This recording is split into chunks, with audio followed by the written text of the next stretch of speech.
The majority of challenges that we're facing as individuals in a collective are going to be this disconnect from nature, this disconnect from the body, and this disconnect from compassionate curiosity, which could sometimes be described by engaging with an archetypical feminine inquiry. Those are the things that bring a sense of balance and harmony, of elixir and salve to the challenges that are just part of the way our modern society is constructed.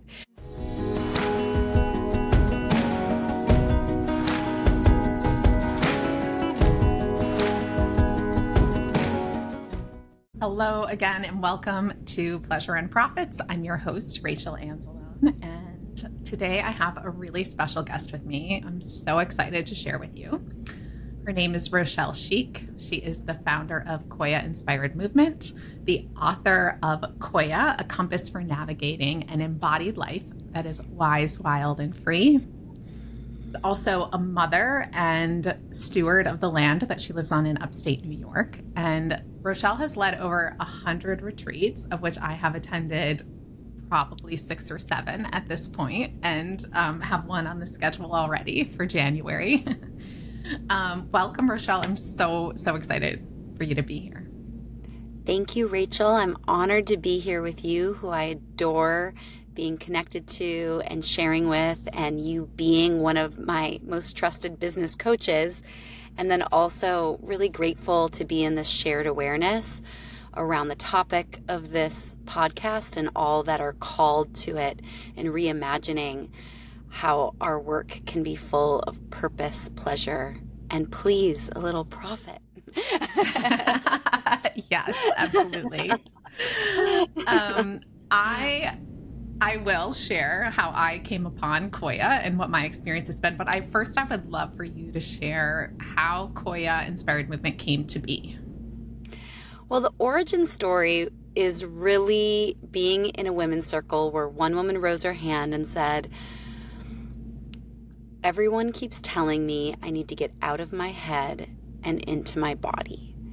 And she said, if that's like about fitness, I'm screwed. Because she said, I've tried the gym, it's torture, yoga's boring, I can never get in the right level dance class, I hurt my back trying pole dancing. And what I heard was a question under the question, where instead of how do I get out of my head and into my body, this other co-occurring question of what does it actually feel like when I, my eternal soul, spirit, higher self, lands in the impermanent, ever-changing nature of the body. So this is like the definition of incarnation itself, is the thing that animates our body when it comes in. How do we inhabit our body in a way that we feel like ourselves? So that was really the guiding question. And I thought, hey, why don't we approach this as the opposite of how we've learned to be in our bodies? So instead of focusing on being goal-orientated, it'll be really focused on being in the present. Instead of focusing on how it looks, we're going to focus on how it feels. And we're going to keep self-referencing our intuition to track the times and places where we feel resonance, and practice in low stakes of a movement class that's like yoga, dance, and intuitive movement, so that when we move out into the world, in our work, in our relationships, and making daily decisions in our lives, that we can take that feeling of what is truly ours, embody it, and live it. It's so beautiful. And one of the things that really stands out to me that I've experienced myself is that evolution from I just want to feel better in my body to, oh, this is the underlying message of everything in my entire universe. And so when I found Koya, I was recently divorced. I had moved away from the city that I was in. I had left the business that I had been in for a long time. And I moved to a new city, Minneapolis, which is your hometown. Though you weren't living there at the time, you had cultivated a really brilliant community of women there who were gathering for Koya classes on a regular basis. And somebody told me about it. I showed up thinking I was going to a fitness class in my yoga gear, ready to be a good student and do all the right moves. and get a workout, and very quickly learned that I was in an entirely different experience. That really just over a series of experience of showing up class after class really transformed my life in an incredible way. And I've told you this, that I feel like Koya was my therapy, that you probably saved me thousands of dollars on on therapy sessions, because it just became this place where I could reconnect with myself, where I was moving emotion through my body. I was opening up and talking about things. And it was really transformative in such a physical and emotional way during that time period. But then, you know, I can measure my life in before Koya, after Koya, before each retreat, after each retreat, because there's such a transformative experience that happens. And the layers just keep unfolding into what has really become my way of being in the world.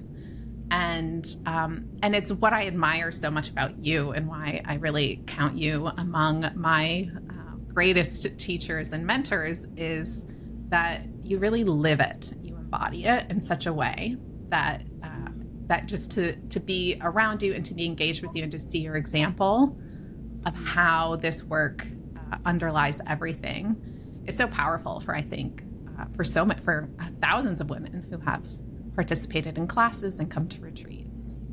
Thank you for that. Rachel, I feel so emotional. I know, me too. Or I'm like, you're my first guest and we're both going to cry. Yeah. Yeah. This is what this podcast will be. I mean, it really just has been such a profound experience for me. And one of the things that, like I said, that I really admire so much about you is your ability to live what you teach. And, you know, none of us are perfect. What I would say is there are a lot of people out there being gurus or claiming to be gurus, and you are the polar opposite of that. That you are just there to ask the questions and to do your best and be an example. And I would love for you to talk about how you on a daily basis connect with yourself in order to live these principles that you're teaching. Thank you. I really appreciate your reflection and the way that it touched my heart, because there's so many times where I feel so passionately and kind of have this thing where I'll say to myself, like, if it just genuinely helps one person, it will all be worth it, because our lives are so sacred.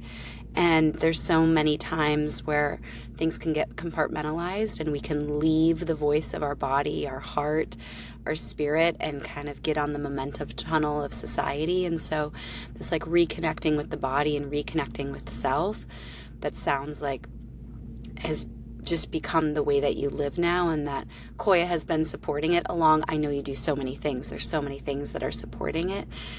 And it's my deepest prayer that we're really able to come into communities of practice to invite and reflect this way of living, and to start to deconstruct the normalization of being deeply disconnected to self, exhausted, and not really resonating with what we're doing. So it can get quite existential quite quickly around like, who am I and what am I up to? And I really heard in your reflection this clarity around remembering self and making conscious decisions around moving forward.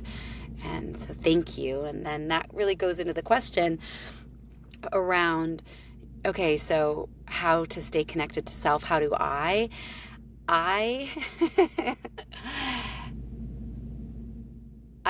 basically, I was speaking with someone recently and just sharing about my morning ritual, and they were like, what are you talking about? That is insane. Because it hasn't always been this way, but I used to really struggle against getting a daily morning ritual. And I would notice, I do research, the days when I did it, things would kind of flow. And the days when I didn't, I'd be like, ah. And so I started to really prioritize it. I also have a 4.5-year-old, very energetic, rambunctious son. So the times that I get are really like these early, early morning hours. So let's say 5 a.m. and we're going into winter now. I'll make myself a fire, and then I'll like heat up some coconut oil and like put it all over my body and then do some version of yoga or Koya or something. I'll pull a card, I'll journal, but I'll basically like really be with myself and to that place where I feel embodied. And then the biggest thing that I'm also doing is really invoking nature as a teacher. So whatever questions I'm holding, there's a stream that's like 100 feet from my house. So I'll often go out, put my feet in the stream, but ask like aloud the questions to the nature that is right there, listen very deeply, and also see. So for example, today I went out to the stream and I made like a little offering and just kind of shared a little bit about what I was going on today. And what I just was listening to the water. And as I was listening, I heard that like love is listening. It's like this art of our attention. And so much of my prayer is often, how do I weave this deeper purpose, this love that I feel inside of me into my relationships, into my work, into my parenting, into all the things I'm going to do today. And I really feel that. And I feel like I'm listening more. And it was from the experience of really listening to the creek that I felt like I was able to experience and receive it. But I've guided thousands of people through this simple, like whatever question you're holding, like look out the window, walk outside. And so many times people get such profound wisdom of, over the weekend, it was like someone like, oh, all the leaves have fallen off the trees and I can see how exposed the branches are. And that's exactly how I feel right now and what I need as I go into the conversations I'm going to have today. And so I feel like one of the things that I'm most passionate about is really demystifying. So it's like you can be with your body in any way, just finding a way that you enjoy, a way that you feel nurtures your embodied presence. And then the connecting with nature for me is also that it's not abstract. It's not the conceptual idea of nature. It's literally having a personal relationship, like how you and I are connected, and we'll sit down and talk to develop a personal relationship with nature. And for those that are following neuroscience, attachment styles and things, this is a secure attachment. This is what nature is offering us. It's offering us a source of unconditional love every day of our lives, everywhere we go. And so for most of us that are struggling with connection to self, others, purpose, whatever it is, nature is this incredible way to practice the love, and that as a guide, like when we're young and we're held by something that's bigger than us, our body relaxes. So also from a nervous system perspective, nature offers us something bigger that we can be held in. And most of us feel this intuitively, but making it really conscious and practicing receiving support is going to open up all these other aspects of our life. I would say that the majority of challenges that we're facing as individuals in a collective are going to be this disconnect from nature, this disconnect from the body, and this disconnect from compassionate curiosity, which could sometimes be described by engaging with an archetypical feminine inquiry. So those are the things that bring a sense of balance and harmony, of elixir and salve to the challenges that are just part of the way our modern society is constructed. So we went a few different directions, but that's my answer. It's beautiful. And I know that so much of your connection to nature, I mean, I'm sure that you have many influences in the area, but I know that that your connection with the Q'ero people of Peru, and that influence on the development of Koya, which is a Quechuan word, is a huge component of that. Could you talk a little bit about how Yeah. you found yourself there, how that became part of this, and what that relationship looks like now? Mm-hmm. Yes. So I had started teaching the class, like I had mentioned, after that women's circle in New York City in 2009. And then my life interpersonally fell apart. I found out this boyfriend that I loved and wanted to marry had this double life. And so in my sense of being full of despair, I was curious around, how do we actually heal from heartbreak? Like, what actually helps?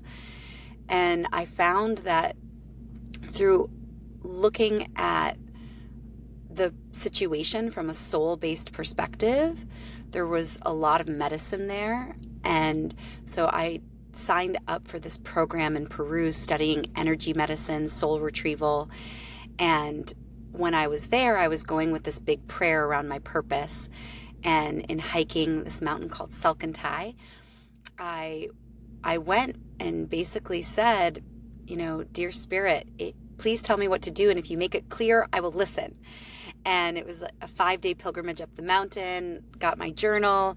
And basically what I received at the top was, as you're working with this class, it's really all about feeling. And feeling is what helps us sensitize after being desensitized from the challenges of modern life.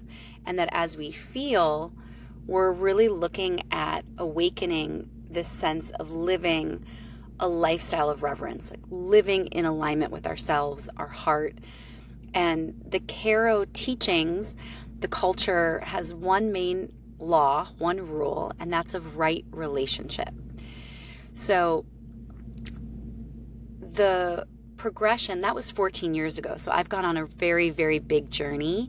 Koya translates in Quechua as queen, as if the Inca were the king, the Inca Empire, the Koya were the queen, and that it was also this energy force that brings creation, that brings things to completion. It's the harmony, like the yin and the yang. The Koya would be the yin energy to the Inca yang. But everything in that tradition is of the harmonization of complementary opposites. So it's this harmonizing energy. And basically where I am now, after 14 years and after the last 4 or 5 years studying very much in depth with the Caro, before I would go to Peru once a year for about a month. And now, because of COVID, an online school opened that through the Wiracocha Foundation, Elizabeth Jenkins, who I love and work with and teach with, and been on Zoom 3 hours every Sunday with the Caro for the last 4 years. So my teachings have been able to really deepen. And basically where I am now is that right relationship is the founding exploration in our practice of Koya-inspired movement. So the class, the movement part, is how do we come into right relationship with ourselves? All those things you described. There's a lot of sharing components in the class. How do we come into right relationship with one another? Actively listen, reflect. Then there's always an encouragement to come into right relationship with nature, making offerings, really inviting nature's wisdom in, honoring that anything we want to learn about, Mother Nature is already a master teacher of. And then asking the question, once we've come into a deeper sense of our own individual well-being, how do we be in service to collective well-being? And how do we come into right relationship with society and culture? So that's the bigger progression that's been happening in Koya, of moving from an awareness, and specifically in an individual awareness practice, to really looking at the right relationship between ourselves and our role in the world we share. It's really beautiful. I have 8 side topics I want to go to now. I know, it's how it is, right? Right. So one is, first I would love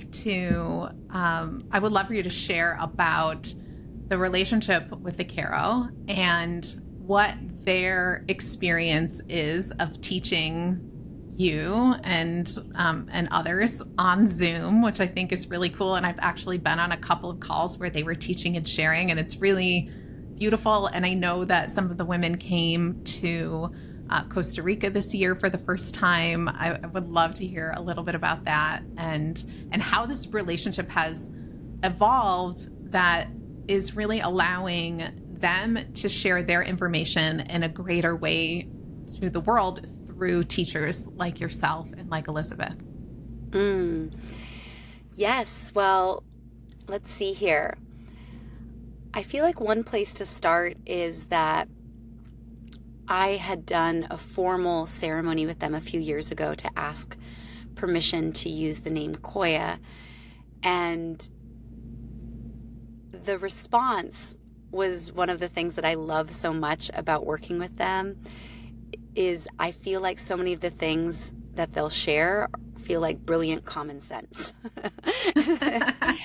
And so after I told the story about going to Peru, teaching the class, it growing, and really wanting to be in right relationship, they said the first thing you need to understand is you're not special. Like, thousands of people from all over the world come to Peru for personal healing and insights on their purpose. And Mother Nature is sharing the same message with everybody. This is a time to reconnect with the earth. This is a time to restore the feminine.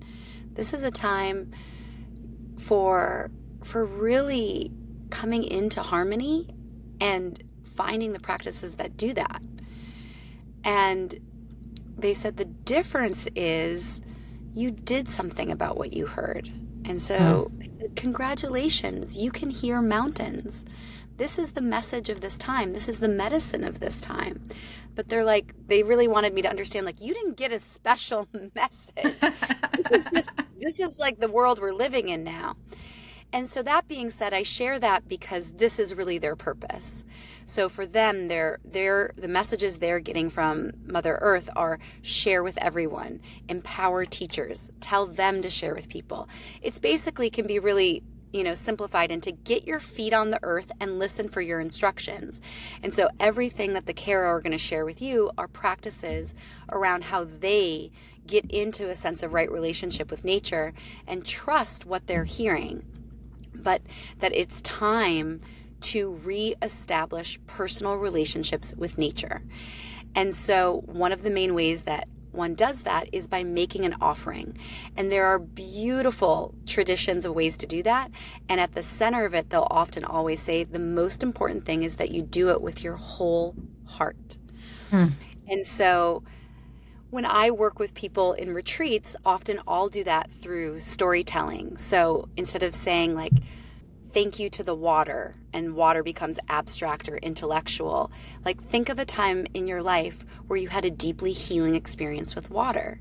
And I'm sure everyone that's listening can think of that time they jumped in the ocean, and like their tears came down, that time where they took an incredible bath, that time where they jumped in a lake, whatever it was. And then tune into the feeling of where your experience with water was an interface with the consciousness of water. And then from that place, say thank you and make an offering. And in that offering, you have opened up space for yourself to receive. Ask the question that you have and remember how to listen. And I think that there's so much wisdom in nature when we remember how to listen, but it takes a little time to build our own trust. And I think the easiest way is also to track your nervous system. If you feel anxious and worried, maybe that's not it. But if you start to hear the thing that you exhale, okay, noticing the state of your nervous system that you're in. So in collaboration, it's been a dream come true. So we did a retreat in Costa Rica with myself, Elizabeth, and the Karo Nustapakos. The Nustapakos are the women that's focused specifically with the healing forces of nature. And is what we would do is they would teach And then the next day, I would offer a Koya-inspired movement session to integrate their teachings. And so I'm working on doing that with the Paco School, like creating videos. And Elizabeth, who's been working with the Caro and teaching this tradition alongside them for 35 years, shared that her experiences Koya really supports, because the transmission of these teachings comes through the heart. It's not like a worksheet. It's this ability to connect through the heart, so that by coming into the body, she's found that the more people do the embodiment practices in Koya, the quicker they understand and the deeper their prayer and the more open their heart is to learning. So that's exactly the format. I'm actually headed to Peru next week. So we'll be with the Caro Pacos every afternoon. And then the next morning, I'll offer an embodiment session to stretch out, to allow more space to track and notice in the body the teachings and the transmissions that are coming through. And I'm really committed to that. We did a huge fundraiser in the Koya community, and we're able to raise $75,000 to open a cultural center for the Caro in Cusco. And I feel like my life is really looking at the ways that Koya-inspired movement can continue to be a way to amplify the teachings of the Caro around reconnecting with nature, around exploring right relationship, and that the ways that we can collaborate. And another thing is I'm bringing a documentary filmmaker to Peru. So also hoping to share with people that way, so that all that are feeling this stirring inside themselves can have more access points to work directly with the Caro and these indigenous teachings, and acknowledge that they are feeling called to share, and so many people are feeling called to learn.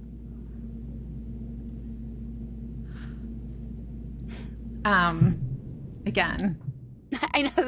I know. Again, eight topics I want to go to, but I do really want to talk about this underlying message and this theme of reciprocity and listening, specifically in the context of business and in your business, and for me, what that represents in the work that I do is finding this balance between the impact that you want to have in the world, the experience, not putting yourself into a state of overwork, overstress, exhaustion in order to reach these external goals that we often set for ourselves. Profitability, which is the thing that allows us to give $75,000 to an organization and build and support who we want to support.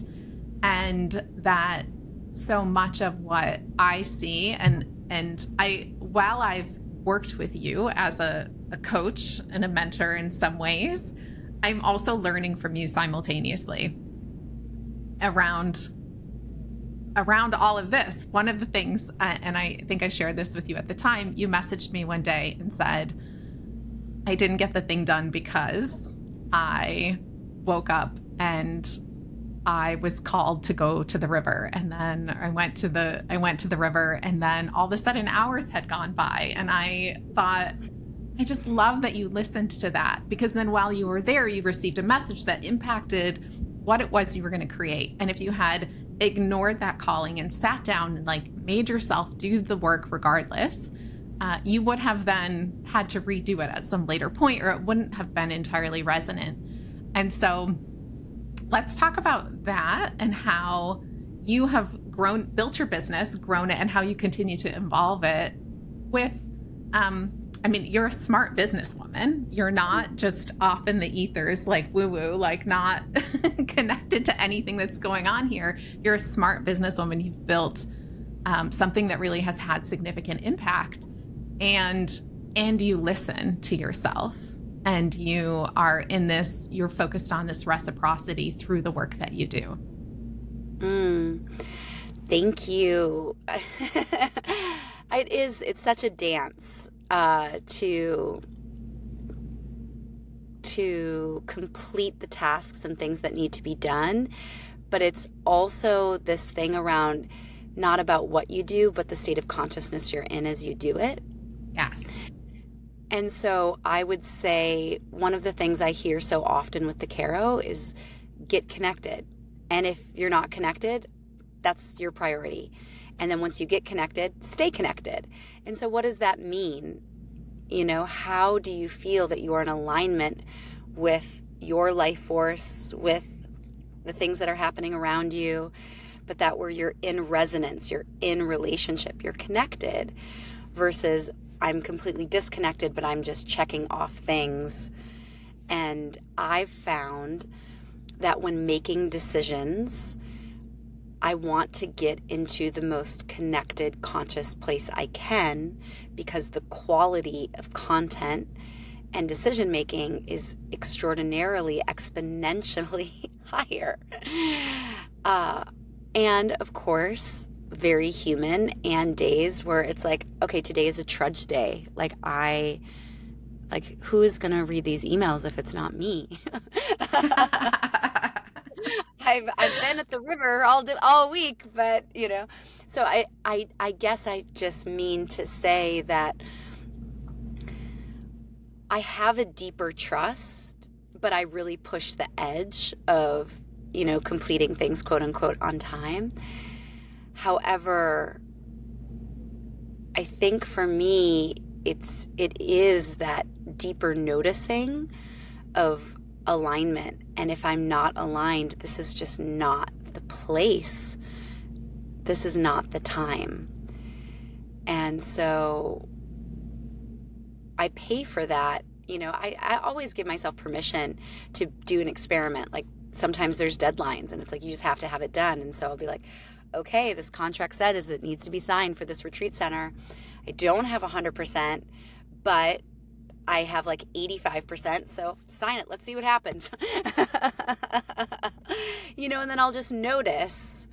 And, because I don't want to over romanticize this like holy moment of like full on connection. And then I can only make decisions from that place.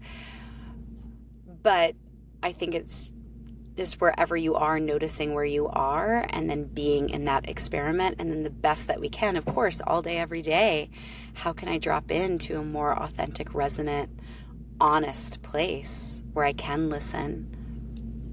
I think that's a really important thing you just said, which is we sort of have this idea that it's going to be this, angels coming down singing like this is the thing to do.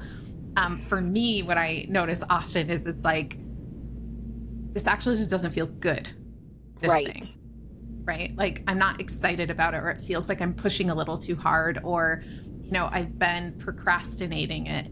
Why am I procrastinating? Is it because it's not a good fit? It's not the right thing. It's not the right timing, because I need to go take a walk instead of like forcing myself to do the thing right now. That is often just having the awareness of this doesn't feel right in my body in this moment. And sometimes it's just an hour later, now it does feel right, or a day later, or a week later, and not being attached to the timing that so often we create these plans and these strategies and these goals, and then we get so caught up in hitting them that we lose track of feeling good in the process of it. Yeah. I mean, I think that's a beautiful way to articulate the inclusion of your body, mind, heart, soul, of just noticing how you feel. And again, like uncoupling from the conditioning that feeling awful or things feeling dissonant is normal. Because I think there's like, there's a lot of subtle energy here too, where there's resistance or growth edges.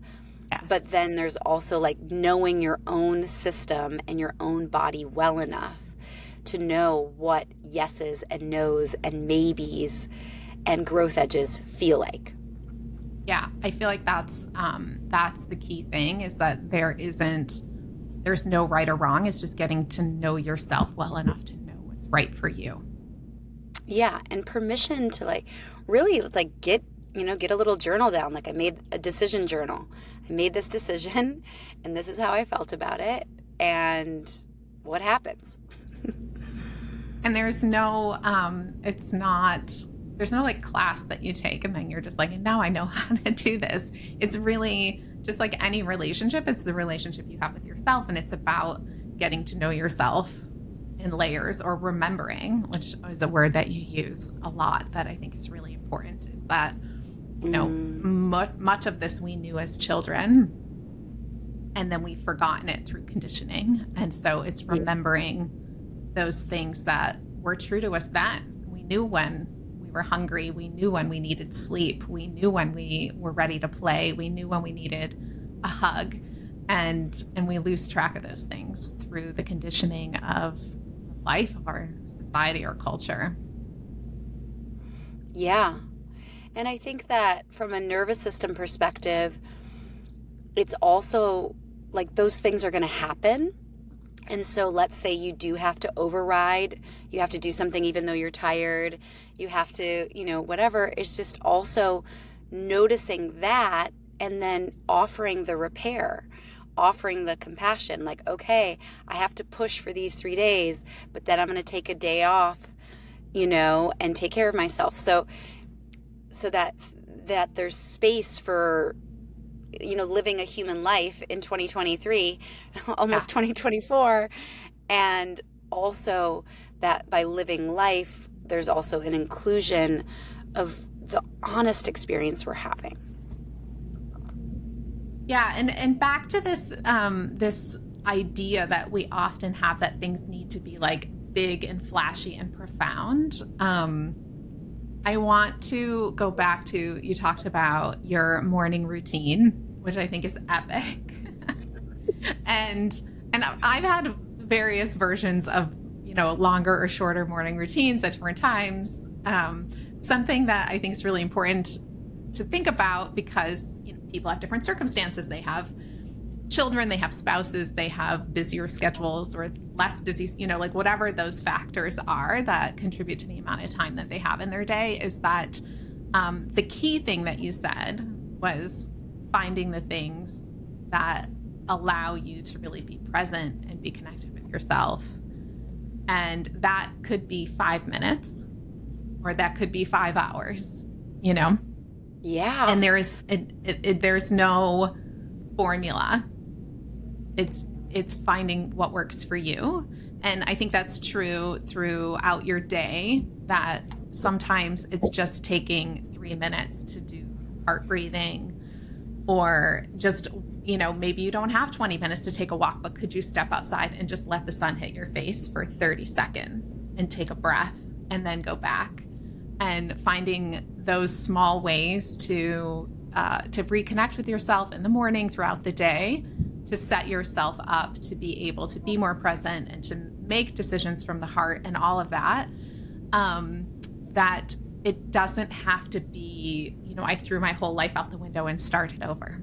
That it can be just subtle changes, and the more you make those subtle changes, and the more you get a little bit more connected and a little bit more connected, magic sort of happens. Life evolves, opportunities show up, relationships change. Yes. And I think it goes back to that, like, get connected, stay connected. So whatever helps you get connected, whatever that frequency of time is. And I think it's just prioritizing, noticing what does, you know, like the connection could be like the coffee mug, you know, if that helps you get in your body, great, like whatever it is. And then also, like, from a work perspective, I did this experiment once where it was, I'm going to go into the day like without being connected and just do all the things I'm supposed to do, and I'm going to track the progress. And this was maybe 16 years ago. I was trying to find visionary architects. A friend of mine had a business and was like, you need to find me like 10 visionary architects. So he gave me like all these lists, and it was a very silly job. Anyways, so I would do like the cold calling and like just trying to talk to people. And then I would do this other thing like the next day, where I would just get myself into the most pleasure-based state I could, and whatever that was. And then I would work. And what I found very quickly, very easily, is like the cold call, just go through it days, it was like I wasn't getting people on the phone, they weren't connecting. And then on like the pleasure focused days, it was like they never answer the phone, but they answered the phone. Or someone called me, like they heard that I called someone else and they weren't interested, but then they gave someone else the number. It was such a wildly obvious example of energetics at play that I offer that to people too. Like it doesn't, just to experiment. Like, okay, I'm going to do this the way I've always done it. Okay, great. Notice what happens. And then I'm going to really prioritize. Like, even though I don't think I have time, I'm going to make time just to get into the best feeling state, whatever that is. A yoga class, a hike, a bath, you do you. And then I'm just going to notice how it practically, measurably impacts the work that I do that day. That is a brilliant and fantastic place for us to end, I believe. I think that's a great tip, a great experiment for people to walk away with and just play with in their lives on a daily basis.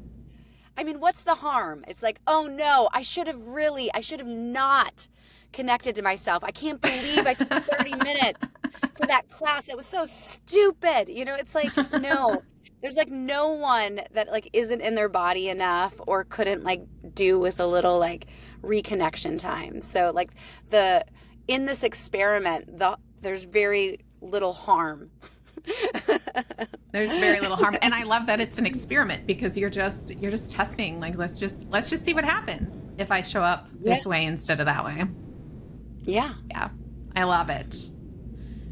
Thank you so much. I would love for you if you would just tell us where you're at now, what's evolving, what's coming up, anything you want to share with us about what's going on in the world of Koya-inspired movement.